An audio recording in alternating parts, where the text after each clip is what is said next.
Hello, everyone. My name is Victoria Radnothy with Pickleball.com, and today I am interviewing the founders of Pritchard, Steve and Darren Gable, two twin brothers who fell in love with the game of pickleball and wanted to take the fascinating history of the game and weave it into a clothing line. Let's get started.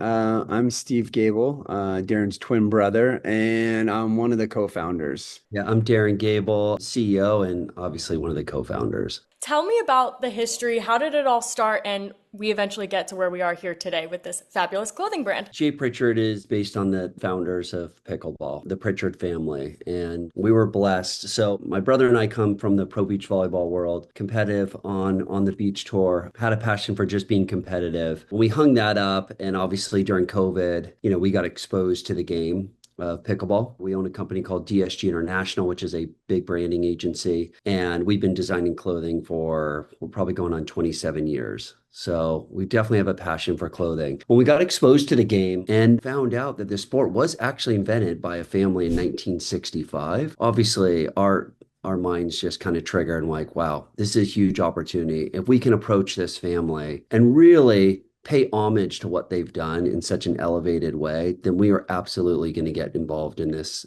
space. Obviously, everyone's like, how did you get this license? Like that had to have been insane. It actually was. What happened was when we realized that the Pritchards invented the sport, we approached our IP attorney and said, listen, Pritchards obviously invented this sport.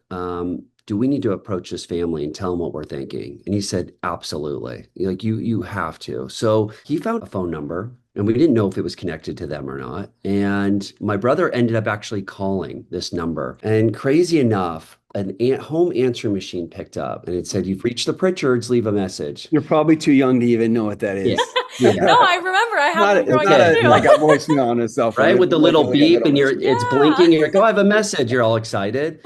So he left it basically kind of this heartfelt message going, my name's Steve Gable. My twin brother and I own a branding agency and, we build brands and all this stuff. And we really just want to pay homage to what your family has done for this sport and kind of in that tone. And it's actually, that's a funnier story too, but that's what the message entailed. We also wrote a handwritten letter and sent it to a random address, hoping that it was going to reach them. And it actually did. It reached Frank Pritchard, who's now in his 70s, right? He was 13 when this sport was invented. So kind of crazy to think that. It resonated with him. And he called and said, listen, I'd love to meet you guys. I can't guarantee anything, but can you fly up to Seattle? I'll pick you up at the airport and let me just take you on this journey and let's just see if this could potentially work. It was kind of a surreal moment for us, and he just kind of like leveled the playing field by just like kind of dropping an F-bomb, how bad traffic was. We're like, all right, you're a kind of a guy. We get And you. being real, I sat in the back of the car. He had the original paddle, the very first paddle, which we actually have in our store here. Long story short, we spent an incredible day with him going to the original court, really going and seeing some of the parks that were named after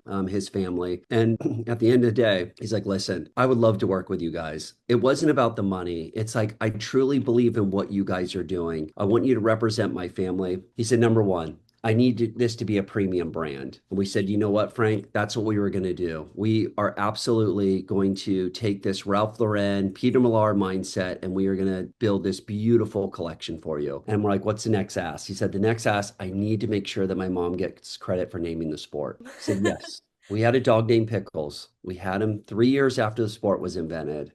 My mom, without a doubt, named this sport after the term, the pickle boat. And we're like, done and done. If you've seen the icon and really kind of understood how we break it down, right? Like, it's so beautiful in the fact that we could share this story with the icon, starting with that golf team golf ball, right? He came from playing golf with his friends. And it's super relevant for our brand because we approach this market and this brand in a high-end kind of breath. Right? We are saying we are approaching country clubs and high-end resorts with this like heritage mentality, right? We really wanted to take this Ralph Lauren beautiful vision, start high and really share this story. And that's what we did, right? And the fact that this icon can tell the story about him coming from the golf course, obviously the representation turning over the icon representing the naming of pickleball, the term pickle boat, right, which was a term in crew racing. So the blade going into the water by using our icon to flip it over, and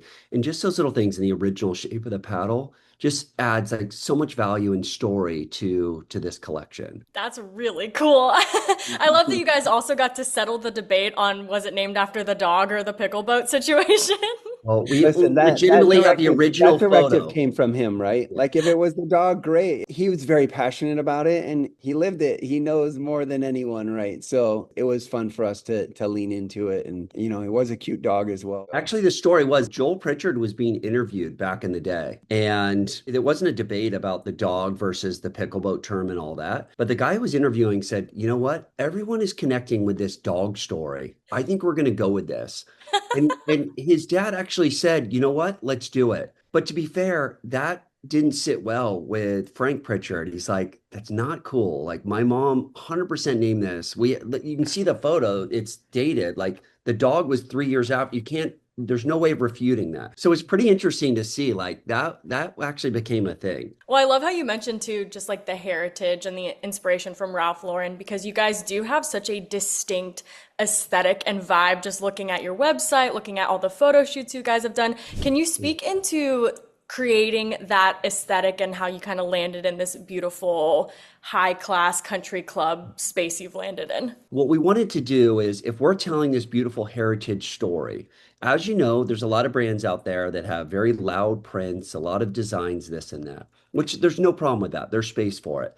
But for us to approach the market, we're like, listen, if we're sharing this heritage story and we're going in at Ralph Lauren, then we need to come with the most beautiful, classic, timeless colors, right? So the Wimbledon white, which is clubhouse white, the grass golf green, which is now Pritchard green. It's almost like the Tiffany blue. Basically have coined that color now because it is a unique, rich green, which greens are hard to kind of nail. Or Bainbridge blue, which is the nautical navy. It's a takeoff of, boating and that whole vibe.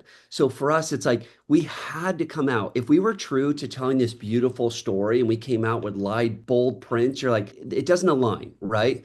So for us, and that's our classic core colors now. Like people expect to see those, right? So our fabrics are from Italy. They're from Taiwan. Some of the best fabrics that you can get. Our manufacturing, over 80% of our manufacturing is done in the US, right? Or we're doing it Vietnam. Nothing's coming out of China. Like our stuff is so well curated. So obviously we're the official brand of the LA Mad Drops. The opportunity that came up with the Mad Drops, they had a beautiful story in regards to like, we want to up the game. We want to show up more elevated. We want to bring in these bigger name sponsors and really like take the level to not this recreation of park game, but more of this real sport. So the tennis players can look at pickleball and play, it is a real sport, like, oh, that's just a fun game. You're like, no, it's a real sport. There's real pros. There's this sense of like connection with the alignment of golf and tennis. And we felt like at this point, it wasn't there yet. Right. And when the new group that came in and bought the LA Mad Drops, that was their vision, is we're going to take it to the next level. We want to show really up. Connected with them too as a family. Like that was a big selling point too. Like we really embraced who they were. They're super family oriented. Met with them several occasions. They loved the brand, and we could see that. And they're just great people. I mean, we had to pick and choose, and they seem like a perfect partner with us. And of course, they have a great team and good people playing for them. So it was a good marriage. What was the process like designing a jersey for Pro Pickleball? Most of the uniforms it's called digital printing. So it's like they digitally print the whole thing at one time. But the fact we needed to be true to our brand. So we couldn't use a fabric that's not in our fabric DNA as a brand and make an exception just for the Mad Drops.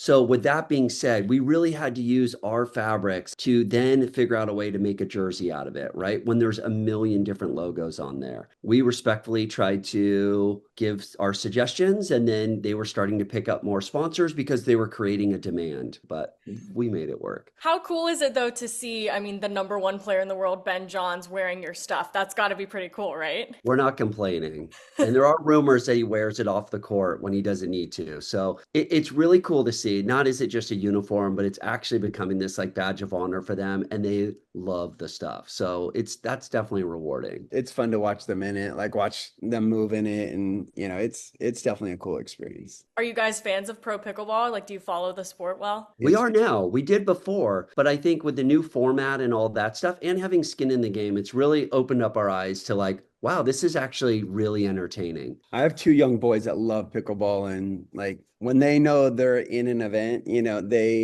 they are glued to it. So they absolutely love it. And it's fun to watch with them. It's fun to watch the youth be, super excited about it. And it's cool to watch how the league is, like how it's come along and how far, from, we used to watch it back in the day, and it's definitely more fun to watch now for sure.